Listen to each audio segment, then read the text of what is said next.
నమస్కారం, VFM news కి స్వాగతం. అనంతపురం అర్బన్ నియోజకవర్గంలో దాదాపు 1,30,00,000తో అభివృద్ధి కార్యక్రమాలు ఏర్పాటు చేయడం జరిగింది.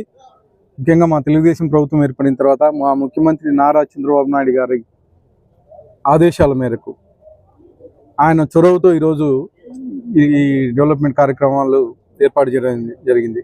గత 5 ఏళ్లలో ఇక్కడ అనంతపురం అర్బన్ నియోజకవర్గంలో కేవలం ధనార్జనే ధ్యేయంగా, అంటే పనులు చేయకోకుండా చేసిన నాసిరకం పనులతో ధనార్జనే ధ్యేయంగా గతంలో ఎమ్మెల్యే కానీ మేయర్ కానీ ఇక్కడ చేయడం జరిగింది. ఈరోజు మా తెలుగుదేశం ప్రభుత్వం వచ్చిన తర్వాత దాదాపు 29వ డివిజన్లో 1,30,00,000 రూపాయలతో సిసి రోడ్ అయితే ఏమి, తర్వాత ఎన్క్యాంప్ ఫండ్స్ అయితే ఏమి, డ్రైన్లు అయితే ఏమి ఈరోజు ఇక్కడ ఏర్పాటు జరిగింది. గతంలో 29వ డివిజన్లో ఎక్కడే కానీ వర్క్ డన్ చేసిన దాఖలాలు లేవు. కానీ ఈరోజు అనంత వెంకటరామరెడ్డి గారు మాట్లాడుతున్నారు, అందరికీ నీళ్ళు రావట్లేదు, 2,200 క్యూసెక్లే వస్తున్నాయి, లేకపోతే అక్కడే చేయట్లేదు, రైతుల గురించి మాట్లాడుతున్నాడు ముఖ్యంగా, లేకపోతే కోటి సంతకాల గురించి మాట్లాడుతున్నాడు. రైతు బిడ్డగా ఆ బాధలు ఏంటో మాకు తెలుసు. కనీసం మీరు ఈ 2 ఏళ్ల కాలంలో ఎక్కడే కానీ అందరికీ కాలం మీద పోయిన దాఖలాలు లేవు. దాదాపు 3,800 క్యూసెక్లకు పైగా ఈరోజు అనంతపురానికి శ్రీశైలం నుంచి నీళ్ళు వస్తున్నాయి గిడిపల్లి రిజర్వాయర్కి. గతంలో కేవలం 2,200 క్యూసెక్లు మాత్రమే వచ్చేది. కేవలం 100 రోజుల కాలంలోనే 800 కోట్ల రూపాయలతో డబ్బులు ఖర్చు పెట్టి వైండింగ్ ఏర్పాటు చేయడం జరిగింది. ఏర్పాటు చేయడమే కాకుండా ఈ సంవత్సరం దాదాపు 3,500 క్యూసెక్లకు పైగా నీళ్ళు వచ్చే పరిస్థితి.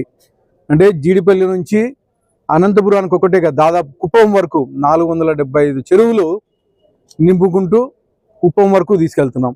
ఇటేమో మడకసిర బార్డర్ వరకు, కర్ణాటక బార్డర్ వరకు నీళ్ళు తీసుకెళ్ళిన ఘనత మా ముఖ్యమంత్రి నారా చంద్రబాబు నాయుడు గారు అని చెప్పేసి గర్వంగా తెలియజేస్తున్నాం.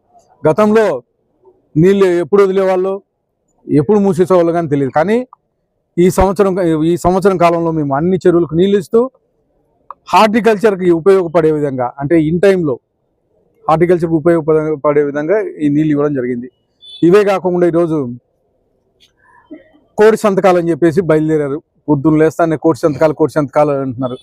నేను చాలామందిని విచారించాను, అమ్మ సంతకాలు పెట్టించుకుంటున్నారు కదా, ఏమన్నా వాళ్ళు వచ్చినారు సంతకాలు పెట్టమంటే పెట్టి పంపిస్తున్నాము అని.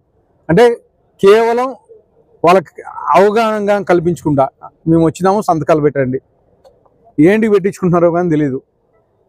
చాలామందిని ఎంక్వైరీ చేశాను, నాయకులు పోతానే సంతకాలు పెట్టండి అమ్మ అంటే పెట్టి పంపిస్తున్నారు. పాపం వాళ్ళు ఏమనుకుంటున్నారంటే మాకేమన్నా లబ్ధి పొందుతారేమో, గతంలో 3 ఏళ్లలో పెట్టించుకొని పోయినారు, మళ్ళీ ఏమన్నా లబ్ధి పొందిస్తారేమో అని చెప్పేసి ఏమన్నా వాళ్ళ ఆలోచనలో పెట్టడం జరిగింది. కేవలం పీపీపీ మోడల్లో మెడికల్ సీట్లు వెనక్కపోతాయనే ఉద్దేశంతో మా నాయకుడు ముఖ్యమంత్రి వారు నారా చంద్రబాబు నాయుడు పీపీపీ మోడల్లో ఈ హాస్పిటల్స్ని డెవలప్ చేయడం జరుగుతుంది. ఇవే కాకుండా గత నెల రోజుల నుంచి తీసుకుంటే అనంతపురం అర్బన్ నియోజకవర్గంలో వైఎస్ఆర్సీపీ నాయకుడు దాడులు ఎక్కువైనాయి. మొన్నటికి మొన్న సాకే చంద్ర అనుచరుడు మహేష్ అనే అతను ఒక ఎస్టీ లేడీని దుర్మార్గంగా కొట్టి హాస్పిటల్లో చేసే పరిస్థితి, ఈరోజు కేసులు నమోదై ఊర్లు ఇచ్చే పరిస్థితి. నిన్నటికి నిన్న గోపాల్ అనే 3వ డివిజన్లో గోపాల్ అనే బోయ కార్యకర్తని, బోయ గోపాల్ని ఇష్టానుసారంగా అక్కడ ఉండే డివిజన్ కార్పొరేటర్ భర్త అలాగే కొంతమంది కలిసి పొద్దున్నే దాదాపు 10 మంది కలిసి భౌతికంగా దాడులు చేశారు. అలాగే నిన్నటి రోజున హాస్పిటల్ మీద, శ్రీనివాస హాస్పిటల్ మీద వైఎస్ఆర్సీపీ నాయకులు, గతంలో పంచాయతీ చేసిన నాయకులు, అనంత వెంకటరామరెడ్డి ముఖ్య అనుచరుడు, ఆయన హాస్పిటల్ మీద దాడి చేసి దాదాపు 5 కోట్ల రూపాయలు నష్టం చేసే పరిస్థితి. అంటే గతంలో ఇంకా జగన్మోహన్ రెడ్డి ముఖ్యమంత్రి ఉన్నాడు అనుకుంటున్నారు వీళ్ళు. గతంలో ఏవైతే చేశారో అవన్నీ ఇప్పుడుగా కంటిన్యూ చేస్తూ ఉన్నారు.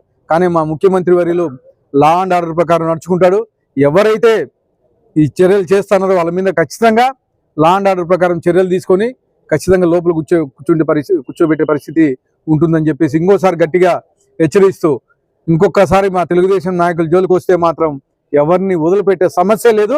ఖచ్చితంగా న్యాయం ప్రకారం, చట్ట ప్రకారం చర్యలు తీసుకుంటామని చెప్పి తెలియజేస్తా ఉన్నాను. సంబంధించిన గ్రూపులు అందరూ కూడా ఒక తాటికి తీసుకొచ్చి వాళ్ళు కూడా ఒక ఎంటర్‌ప్రెన్యూర్‌షిప్‌ని డెవలప్ చేసి వాళ్ళ కుటుంబంలో ప్రతి వ్యక్తి కూడా ఒక పారిశ్రామికవేత్త కావాలనేటువంటి ఒక ఆలోచనతో ముందడుగు వేసినటువంటి కార్యక్రమంలో భాగంగా నేడు అనంతపురం నగరంలో గౌరవ శాసనసభ్యులు దగ్గుబాటి వెంకటేశ్వర ప్రసాద్ గారి సమక్షంలో ఈరోజు మేమందరూ కూడా ఇక్కడ అంబేద్కర్ భవన్లో ఏర్పాటు చేసినటువంటి పట్టణ పేదరిక నిర్మూలన కార్యక్రమంలో భాగస్వామ్యంగా ఈరోజు దాదాపుగా 25 మందికి ₹1,22,000 విలువ చేసినటువంటి ఎలక్ట్రానిక్ స్కూటర్స్ని ఈరోజు ఇవ్వడం జరుగుతుంది. ఈ స్కూటర్స్ని ర్యాపిడో సంస్థకి టైఅప్ చేసి ర్యాపిడో సంస్థ ద్వారా వీళ్ళు రెగ్యులర్గా ఆదాయం పొందేలాగా ఈరోజు ఈ కార్యక్రమాన్ని గౌరవ ముఖ్యమంత్రిగా చేపట్టడం జరిగింది. ఇది రాష్ట్ర వ్యాప్తంగా ఈరోజు ఈ కార్యక్రమాన్ని ప్రారంభం చేయడము, అదేవిధంగా డ్వాక్రా గ్రూపులకి మరింత చేయూతనిచ్చేటువంటి కార్యక్రమంలో భాగంగా ఈ కార్యక్రమాన్ని ఈరోజు ఏర్పాటు చేయడం జరుగుతూ ఉంది.